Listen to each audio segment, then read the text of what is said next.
This is Transformers Generations Autobot Springer. The figure is part of the Asia exclusive Generations Deluxe class waves.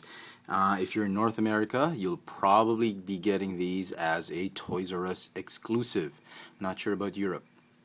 They're fondly called the GDOs or Generation Deluxe overseas, primarily because they were intended to be released only in Asia, but because of the clamor for these figures to be released in North America, Hasbro has decided to release them as Toys R Us exclusives. Now, he's a deluxe class figure. He's obviously a repaint, redeco with a new head, which we'll get to in a little while, if he can stand up.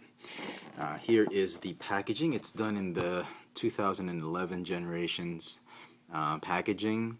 I really like this packaging. The new one, the 2012 Fall of Cybertron packaging is great and all, with all the reference and throwbacks to G1 packaging, the grid. But this one, I'm really liking it, primarily because not just for this design per se, but really this line brought out a lot of really awesome Generations figures, and I really, really like it. So here's the artwork about Springer. More artwork at the back.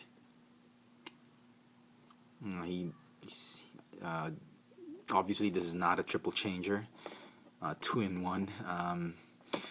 Really, because it's just a repaint. I wish Hasbro would have done a new mold for Springer for the Generations line, but I guess they decided, this would be just a good. Springer is just good as a repaint. And for Transformers fans like me who have no Springer figures, truth be told, I have no Springer figure in my collection. I don't have a G1 Springer. I don't even have that Legends Springer figure. I have the Roadbuster, Cybertron Roadbuster figure, but I don't have the Springer BotCon exclusive version. I have the Blades, the Generations Voyager class Blades figure, but not the Springer version. I just never got around to getting Springer. The Fans Project Warbot Defender version was just way too pricey for me. I was not going to pay that much money for a third-party figure. Anyway, so this is legitimately my first Springer figure. It's really a matter of taste. Some people will say that Springer has to be a triple changer. I mean, I'm okay just having a Generations version of him. He's just going to be on my shelf. I'm a big fan of the character way back in the movie, the 80s movie, but not really getting around to getting a Springer figure. I have no idea why. But I'm just really excited to actually have a place for Springer on my Generation shelf. So here he is. If the mold looks very familiar, in case you didn't already know, this is a redeco of the Hunt for the Decepticons Tomahawk mold. They both share exactly the same features, even the loose hips. This one I had to put nail polish on, and this one I haven't. But they have the same gimmicks, accessories, firing cannons, mech tech weapons. The only difference is that this guy has more plastic in terms of the weapons. He has a sword, which the G1 character did have back in the day. The head is a little bit smaller, I'll give you that, but it's okay. I mean, it fits proportionally well enough.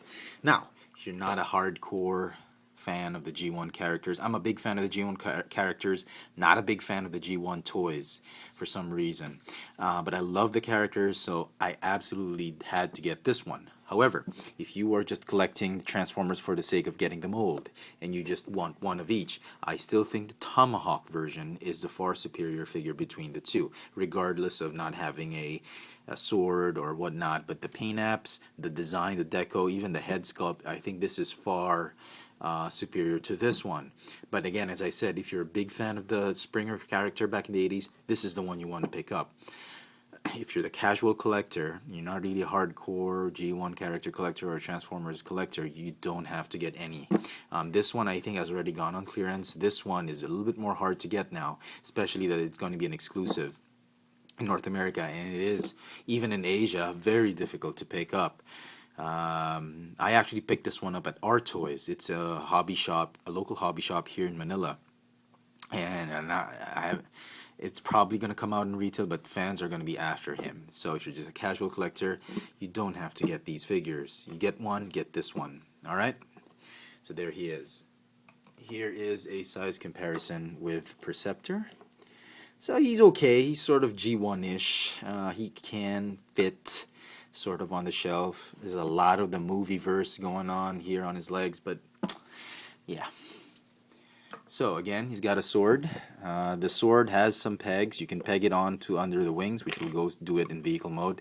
He's got these firing missiles, same as the Tomahawk version. So that's cool. Again, as I said, he's got very loose hip joints. I'm not entirely sure if it's an engineering flaw or just a quality issue, but it'll stay. But when you're trying to pose it, it's a little bit loose. So that's that. It's got the same articulation as Tomahawk. Go check out my Tomahawk video if you want an in-depth discussion on that. The neck is still on a ball joint. He's got some light piping, I think. Not the best light piping, but decent enough. If everyone can see that, it's okay. So, very, very cool.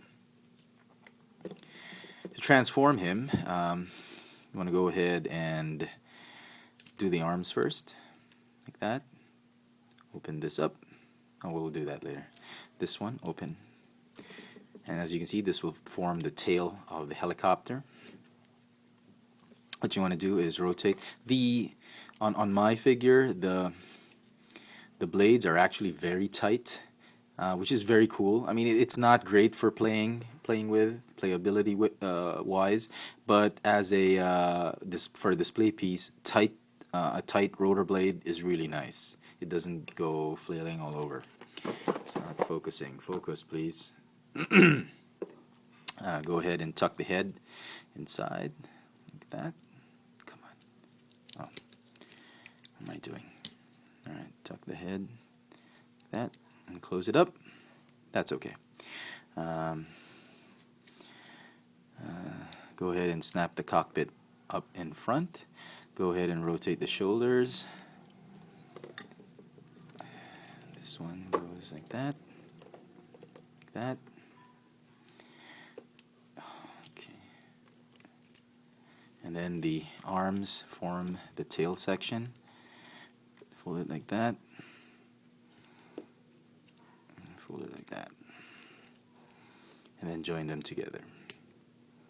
Come on. Okay. They're still loose, just like they're not as tight. They're not super loose, but they tend to pop off when you join the legs over there, which we'll see later. Damn it, what is wrong with the lighting on this one? So yeah, that's the tail section. Now for the legs, go ahead and fold this part of the torso. Go ahead and fold the legs this way.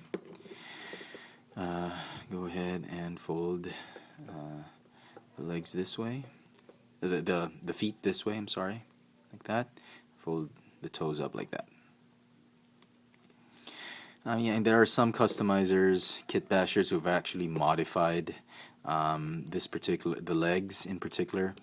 I'm probably not gonna do it. Yeah, join the legs together, and then there are tabs here for these peg holes. You just tab them in. This is my problem with the Tomahawk mold as well as for this mold. They don't exactly tab in the easiest of the easiest.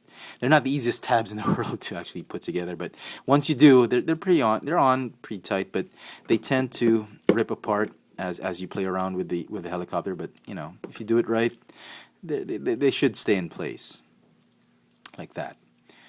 Okay, and there you go. Just open the rotor blades, fold out the landing gear, open up the tail, the fishtail, and there is Springer in his copter mode. It's just like Tomahawk. Here's a size comparison with Reveal the Shield Bumblebee or Classics Bumblebee. He's definitely off scale. Definitely with this one. He should be a little bit bigger, but it's a deluxe class figure. Should have been a Voyager, but you know, Hasbro.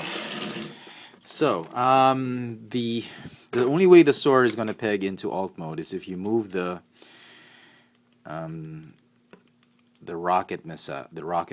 missiles, rocket launchers up here, and do the same on the other side. And then the sword can be tabbed onto that peg. Come on, like that, which is also kind of funny in a way. But, you know, Hasbro has been doing that, the blades on the wings of jets and copters and whatnot. So, it's really up to you. You keep it in a bin or what, you know. So, there he is. It's a great figure. Again, as I said, I've made my recommendations. You don't have to hunt this one down if you're not really a big fan of the G1 character or of the mold. If you are, you can probably get it in Asia, or if you're in North America, it's going to be a Toys R Us exclusive. I wouldn't pay more than $20 for it. I think if you're ordering it online, $20 shipped should be the ceiling for this one. A fair price would be about $14 or $15. I think that would be fine. 15 I think would be fine. As a fair price, but no more than $20. So there you go, folks. I hope you've enjoyed this video. Please click the thumbs up icon at the bottom of the screen if you liked it. Go share it with your friends. Add it to your favorites. I do post videos on different channels on YouTube, on my two channels, Chefatron and FX Friends. I also contribute contribute videos to Tech Sushi on Facebook. It's an awesome channel. Lots of collectible figures there. Go check it out. Toy haul videos are posted on geek.com/fxfriends. Toy purchases and upcoming reviews are on twitter.com/fxfriends. And toy sightings locally here in Manila are posted on Instagram at fxfriends. There you go, folks. The Transformers Generations Asia exclusive or Toys R Us exclusive GDO Autobot Springer. Thanks for watching.